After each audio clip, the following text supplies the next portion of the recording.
Unlock your potential today at skillbakery.com. Welcome to day 9. Today we perform our first real semantic search. Until now, we only stored embeddings. Now we will search them by meaning. So here you can see that I have opened up my Supabase interface and I have opened up this new query editor, which you can obviously access by clicking on the SQL editor side link that we have.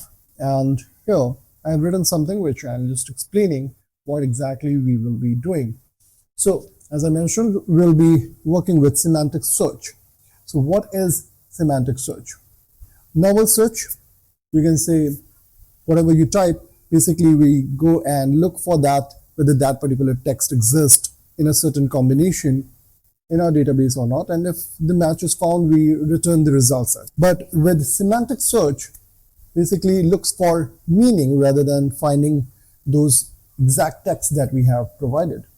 So here, the example that I've written is, let's say we have a query which says, I want a film with lots of emotion and strong characters. With semantic search, it can find, I really enjoyed the deep emotional story and character development. Even though the words are different, but you'll get a similar result. So here, what we need to do is, we need to write a query. So let's quickly do that. The first thing that we are doing over here is the match documents function name. It is containing query embedding, match threshold, and match count. The query embedding is the embedding of the user's question, and it must be 1536 dimensions to match our model. Match threshold is the minimum similarity score we accept. Default is 0.5. Higher value means stricter matching. And then we have match count, which says how many results to return. Default is set to 3. Then we have our table created, and this basically is being returned by the function. So it has got ID, content, and similarity. ID is the document ID, content is the original text, and similarity is a score between 0 and 1. Higher value is relevant to more similarity.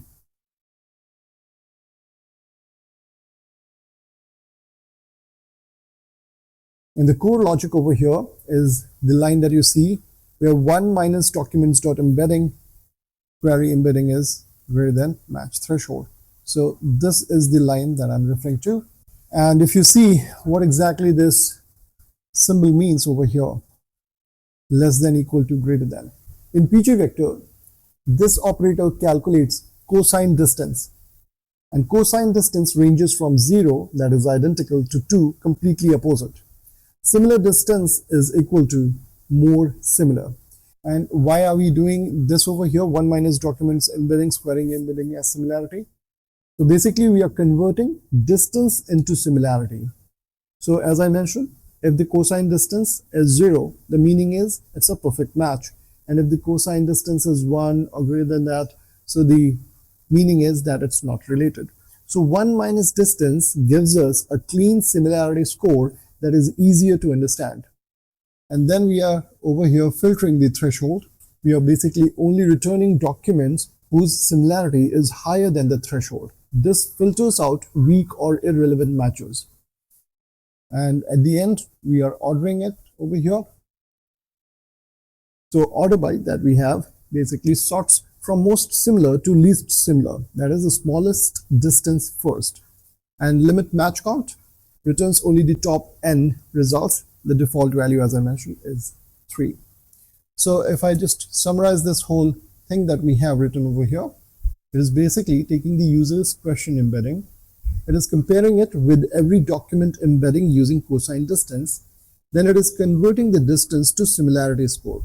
So we have 1 minus distance, and we are keeping only the results above the threshold.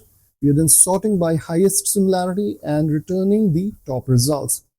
And this is the heart of our semantic search.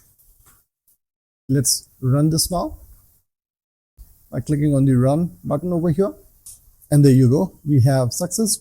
And obviously it's not going to return any results as of now. So no rows returned there.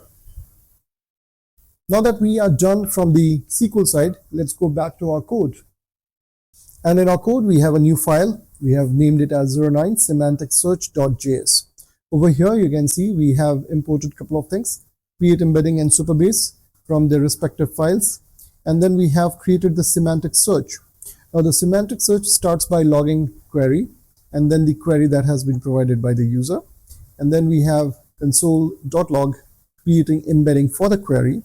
And then we are getting the query embedding. We are then going ahead and searching for that query embedding using the match documents. So if you see this match documents over here, we have created the same function in our Supabase. So here you can see the match documents function. That is what we are calling in our file over here. So this match documents is there, and as you can see, it is taking 3 parameters: query embedding, match threshold, and match count. This is what we have: query embedding, match threshold, and match count. And these are the values that we have provided. Next, here we are saying most similar documents, and then whatever results we have received, we are just looping through and printing them one by one. And here we're calling the method semantic search, and you can see I have written this query which says I want a movie with deep emotions and strong characters. Now all we need to do is run this particular file. So let's go ahead and do that. Node, and then we'll mention the file name, press enter. And here you can see that we are not getting any results. It says most similar documents, but you don't see any results. So one reason of this could be that the role level security might be active or partially active. When we created the table, we intentionally disabled it. Let's go ahead and confirm that one more time. So here I have this command written: alter table documents, disable row level security. Let's select this and do run selected. And here it says success, no rows returned, as you can see. And let's go ahead and write one more statement, which is select rel rows security from PG class, where rel name is documents. Rel over here is the relationship. So let's go ahead and click on this as well. And here you can see it says false. So now this is kind of confirming that the row level security is disabled. Let's go ahead and rerun this. So I formatted this particular function that we wrote, match documents. Click on run selected, and there we go. It is now returning success as well. One thing that we can do over here is run this function directly over here rather than calling it from the application. So in the next tab, what we can do is write something of this sort. So what we are doing over here, we are saying select all from, then we're calling the match documents, and here you can see we are saying select embedding from documents and limit it set to 1. Let's run this and see what happens. And here you can see it is returning a couple of results. So that means the method that we have written over here is working properly, and this is kind of confirming that. So here, before running this particular file, what I have also done is we have ensured that we have this command set notify pgrst reload schema. Now this command that we have written over here is basically used because PostgREST, that's the API layer, sometimes doesn't see the new updated function immediately. So this kind of fixes that. And then we have also mentioned this grant permission to the function. So even the RLS is disabled, the anon or the publishable role sometimes needs explicit permission. So we have given this as well as a fail-safe option. We'll go back to our SQL editor. This is the method that we have, match documents. So now I'll clear the screen over here, go back to the file that we created earlier, 09 semantic search, and this is the file that we are referring to. Over here you can see we have our imports properly, and then this is the match documents call that we are making, and here we have just logged few statements from the console log, and we are iterating the result sets over here, and there we have it. So here inside the semantic search, this is what I am sending. The movie was full of action and thrilling stunts, and if you look at the matching section over here, I just increased the value from 0.1 to 0.2. It's a marginal increase, and these are the logs that I have put in place just to see how the response is coming up. So here you can see the raw response, the embedding length, the first three values of the embedding, and then the most similar document result set. The similarity is matching over here as 97.3.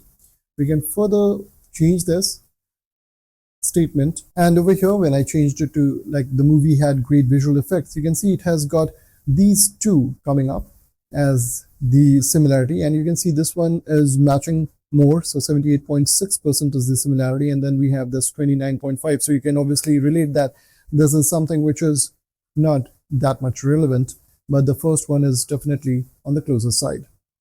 So this way you can do semantic searching. So whenever we are running this file, we are seeing the results ranked by how close they are in meaning, not by keywords. And this is the core of retrieval augmented generation.